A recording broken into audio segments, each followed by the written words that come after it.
We have a lot to talk about in today's MLB recap. Rhys Hoskins, he's found himself a brand new team. We have some new Hall of Famers and also some players that were snubbed of making the Hall of Fame. And also the Angels, they're quietly having a decent offseason in one aspect. If you're brand new to the channel, we make MLB recap almost every single day. So if you want to stay up to date on the game of baseball, hit that subscribe button. Congratulations to first ballot Hall of Famers Adrián Beltré and Joe Mauer. They have officially made the Hall of Fame. And also the Todd father, Todd Helton, he is all but put the final nail in the coffin of that Coors Field argument. Larry Walker's made it, Todd Helton's made it, so Nolan Arenado, he's going to be just fine once he retires. Super psyched for those three guys. A lot of people are upset at the fact that Billy Wagner, he missed the Hall of Fame by 5 votes. And the problem with that is that some voters took Billy Wagner off their ballot with votes to spare. So the question kind of remains, why are Hall of Fame voters so stupid? We know that Gary Sheffield has officially been dropped off the ballot. He was in his final year, and because he only got 63%, he's now off. Andrew Jones, Carlos Beltran, A-Rod, Manny, Chase Utley, they didn't even really get close. Speaking of not getting close, I thought that David Wright was going to get more. He barely stays on at 6.2%, and then all of those other guys under David Wright, they've been knocked off the ballot because you need 5% to stay on. We're going to talk about Rhys Hoskins and his brand new team, but before we do that, look at the 2025 Hall of Fame ballot. If you do not feel old, you might be 11 years old, because seeing Ichiro and King Felix and Pedroia and Tulowitzki, I feel old looking at these dudes because I grew up with these guys. Even CC Sabathia, he was on Cleveland once upon a time, way back in the day. This is sad. Now, actually, a fun story to talk about before Rhys Hoskins, former outfielder for the Rangers and former Dodger prospect DJ Peters, he is trying to save his career by becoming a pitcher. So back in 2021, he smoked 13 home runs with the Rangers. He has a cannon for an arm, but unfortunately, he has an issue with getting on base because he has a horrible strikeout and contact issue. So the fact that he can pump 95 to 97 miles an hour, he joins Charlie Culberson as former hitters trying to make a comeback and save their careers as a pitcher. If you're a Phillies fan, this moment will always live in your head. Rhys Hoskins with the bat slam against not only the Braves, but their ace, Spencer Strider. Hoskins, his time in Philly is officially over. Bryce Harper, he is going to be the main first baseman going forward. And Rhys Hoskins, he's going to be joining the Brewers. And in my opinion,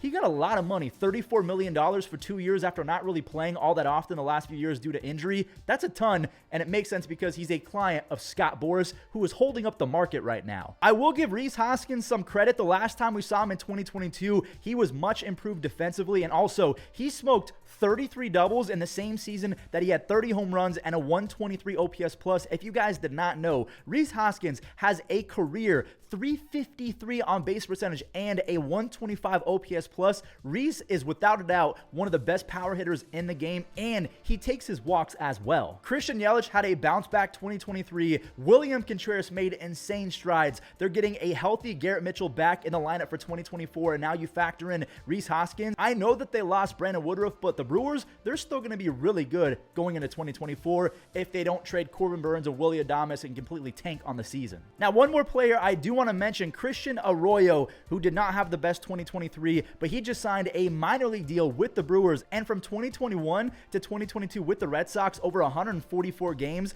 Christian Arroyo had 28 doubles, 12 home runs, and a 103 OPS plus. So Christian Arroyo isn't the worst player I've ever seen, and maybe he can fill in some gaps in the outfield or in the infield, and he can be pretty decent for them. He's a little utility guy, and I think that he's better than Owen Miller. The Angels just picked up lefty reliever Matt Moore. Do you guys like my Photoshop skills? That is a terrible joke. He was on the Angels last year. So the Angels give Matt Moore a 1-year, $9 million deal, and I don't know if they're going to try and use him as trade bait like what the Royals did last year with Aroldis Chapman, maybe what the Pirates are doing with Aroldis Chapman after they signed him. But on paper right now, honestly, the Angels have had one of the better off seasons in terms of rebuilding their bullpen because they added Robert Stevenson. They brought back Matt Moore. I think that Luis Garcia is pretty good. I don't like Adam Simber, but he's an addition as well. Ben Joyce, I think that he's going to be healthy for the next season as well. The Angels might actually have a strength, and it's going to be their bullpen. And also, I still very much believe in their lineup. It's just, to me, the biggest question mark for the Angels going into the next season, can Patrick Sandoval and Reed Detmers limit the walks? And same with Tyler Anderson, because Tyler Anderson and all the other guys, their command issues got even worse last year. So can they fix it? Who knows? One other thing about the Angels, apparently they are in on Joey Votto. That's what the rumors are saying right now. Joey Votto to the Angels. I don't know if that's going to happen. Now, one player I can confirm that is going to the Angels, Miguel Sano. Do you guys remember that name? Back in 2019, he had 34 home runs with the Twins. In 2021, he had 30 home runs and a 112 OPS plus. So in his prime, Miguel Sano was one of the most powerful and most intimidating players in all of Major League Baseball. But going into 2024, he's a lot skinnier. He's a lot leaner. Maybe the power does dip, but maybe he's a little bit more athletic. The dude's almost 31 years old, so I don't know what his chances are at making the club, but hey, that's kind of exciting. He's back in baseball. Also, one more minor league deal. I do want to talk about Trey Mancini. I kind of feel bad for this guy because he has not quite been the same ever since he came back from cancer, but the dude came back from cancer. That's all that really matters. He wasn't very good for the Cubs, so now he's taking his talents to the other Chicago team, the South Side. Hopefully, Trey Mancini can bounce back. Now, speaking of bouncing back, I want to talk about two players that are going to be in the running, at least in my opinion, in the bounce back or the comeback player of the year in each league. Gavin Lux, he is coming back for the Dodgers, and he's healthy. He confirmed that on Twitter, and the last time that we saw Gavin Lux, he was a stud defender, and he led the National League in triples while missing almost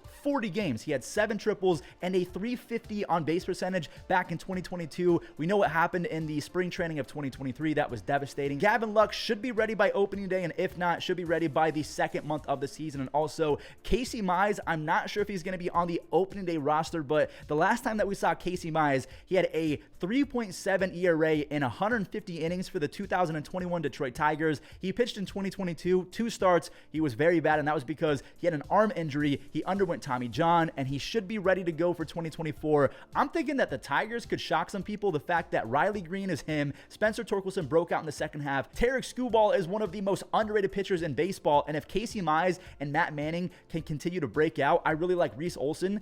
The Tigers can make some noise and shock some people, but maybe that's just me. Haven't done one of these in quite some time, so before we end the recap, let's do an immaculate grid. So a former Yankee and Pirate, I'm going to go Neil Walker. That is a random one. Hopefully I'm under 10%, 1%. Pirate and a Cardinal, a Pirate and a Cardinal. Who was that one guy? He's like Martinez, something Martinez, an MVP for the Pirates. I could go... Did Roberto Clemente ever win, or what about Honus Wagner? I'm going to go, wait, did Honus Wagner play when an MVP was an award? I don't think he did. What about Willie Stargell? I think that Willie Stargell won one. Yes, 19%.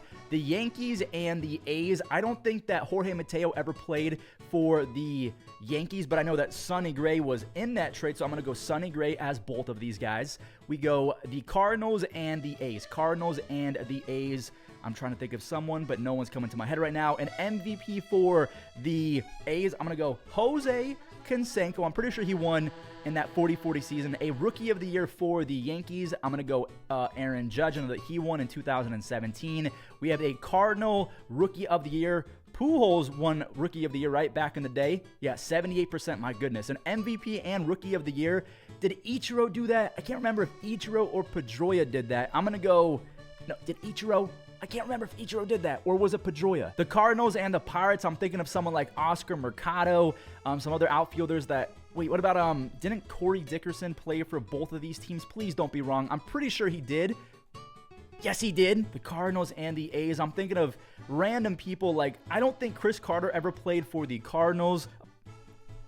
I'm actually stupid. I'm actually stupid. Mark McGwire and Jose Canseco, the Bash brothers, right next to each other. And then we just have to think of an MVP and Rookie of the Year.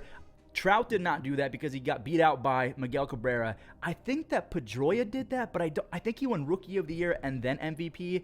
And I don't think that Ichiro ever won MVP. Oh, I want to go Ichiro, but I cannot remember if he actually did win the MVP. I know Pedroia for sure did, but I think it was Rookie of the Year and then MVP. I'm going to go Ichiro because he won an MVP, right? He won at least one?